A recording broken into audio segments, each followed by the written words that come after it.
Hello viewers, দেখুন সবগুলা ভেড়া কীভাবে একত্রে খাচ্ছে। কিছুদিন আগে এখানে পানি ছিল, বর্তমানে শুকিয়ে গেছে, পানি নাই।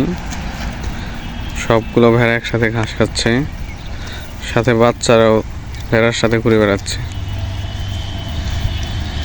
তেমন ঘাস নেই, শীতকাল, ঘাসের একটু সংকট।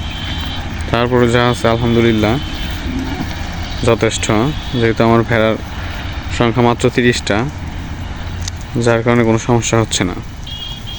অবশ্য অল্প দিনের মধ্যেই এখানে ঘাস গজিয়ে যাবে, নতুন নতুন ঘাস জন্মাচ্ছে, বড় হতে একটু সময় লাগবে। আশা করা যায় 1 সপ্তাহ পরে থেকে ঘাসের এই সমস্যা থাকবে না। শীতকাল হওয়ার কারণে বর্তমানে পাতাকপি, ফুলকপির অবশিষ্ট যে অংশগুলা, পাতাগুলা, সেগুলো খাওয়াচ্ছে বেশি বেশি, যার কারণে ঘাসের সংকটের কারণে তেমন কোনো সমস্যা হচ্ছে না। এরা কোনো অপুষ্টিতে ভুগতেছে না, পর্যাপ্ত পরিমাণে পুষ্টি পাচ্ছে, খাবারের কোনো সমস্যা হচ্ছে না আলহামদুলিল্লাহ। ধন্যবাদ সবাইকে।